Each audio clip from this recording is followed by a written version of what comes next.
Assalamualaikum warahmatullahi wabarakatuh. Sahabat channel Bukan UAS Tapi UHA yang dimuliakan Allah. Kali ini kita akan berbicara sekilas tentang kitab yang sudah begitu akrab dengan kami. Yang pertama kitab Ihya Ulumuddin karangan Imam Al-Ghazali. Yang kedua syarahnya, yaitu kitab Ithaf As-Sadatul Muttaqin Bisyarhi Ihya Ulumuddin. Ini merupakan syarah yang ditulis oleh seorang al-allamah, ulama yang begitu alim, yang dikenal dengan Murtada Az-Zabidi. Beliau dikatakan sangat alimnya, terutama di bidang hadis, hafalannya sangat banyak, bahkan setelah zaman beliau tidak dijumpai orang yang seperti beliau sampai saat ini, sampai sekarang ini. Kenapa ini kita angkat sedikit? Karena ada komentar yang dituliskan di video kami yang kita upload pada tanggal 11 Maret 2020. Beliau menyarankan dengan baik bahwa mestilah membeli kitab ini. Dan alhamdulillah kitab Ithaf ini sudah lama kita beli, bertahun-tahun yang lalu. Hanya saja yang kepunyaan kita ini cetakan Darul Fikri. Jadi cetakan Darul Fikri hanya 10 jilid Mesir, berbeda dengan cetakan lainnya seperti Darul Kutub Al-Ilmiyah, terdiri dari 14 jilid.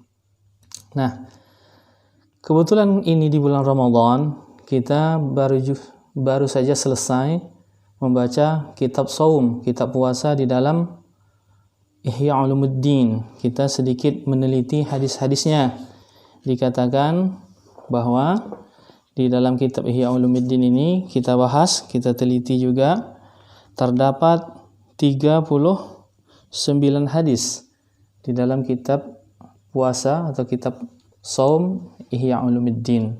Dan dari ke-39 hadis itu ada 2 yang dikatakan la lahu atau lam ajid lahu oleh Al-Iraqi, seorang ulama takhrij hadis, yang mengatakan beliau tidak menemukan hadis tersebut. Nah, ini akan kita lihat nanti satu di antaranya saja di dalam kitab Ithaf. Sudah kita cek untuk membuktikan kehebatan kitab Ithaf ini. Nah, kalau Al-Iraqi mengatakan tidak menemukannya, ternyata ditemukan. Nah, di sini dikatakan hadis walidzalika qala sallallahu alaihi wasallam li Aisyah radhiyallahu anha dawami qur'a babil jannati qalat bimadza qala sallallahu alaihi wasallam bil ju'. Di sini dikatakan hadis qala li Aisyah dawami qur'a babil jannati al-hadis lam ajid lahu aslan. Hadis ini tidak aku jumpai, kata Imam Al-Iraqi. Ini hasil penelitian beliau. Memang penelitian beliau tentang hadis-hadis Ihya sangat terkenal. Namun terkadang ada sebagian orang yang menyalahgunakan penelitian beliau.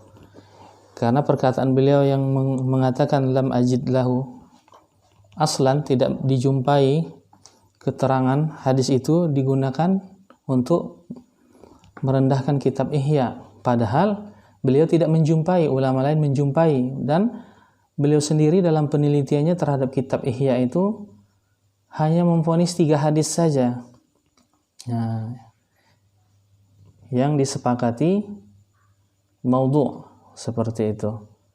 Nah, namun terkadang orang yang hatinya tidak baik terhadap ulama menggunakan itu untuk merendahkan kitab Ihya, padahal Imam An-Nawawi sendiri mengatakan kitab Ihya ini adalah, apa kata Imam An-Nawawi? Qala An-Nawawiyyu kadal Ihya an yakuna Qur'anan.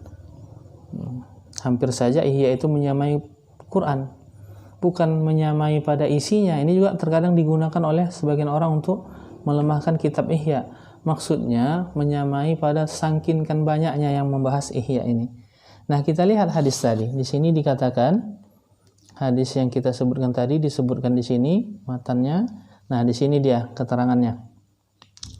Walidzalika qala sallallahu alaihi wasallam.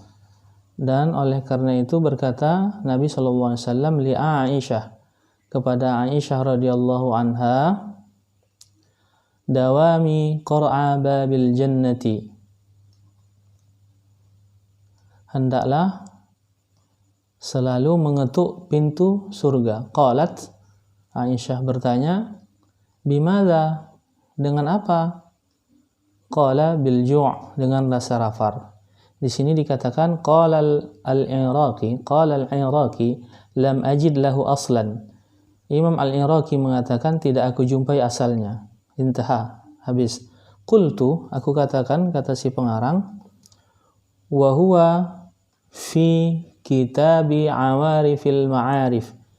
Nah, ternyata hadis ini katanya terdapat dalam kitab Awarif al-Ma'arif. Inilah salah satu contohnya, yang dimana hadis-hadis yang tidak dijumpai oleh ulama lain, ulama pengarang kitab Ithaf ini menjumpainya. Bahkan kalau kita ingin mengetahui tentang hadis-hadis Ihya, bacalah kitab ini.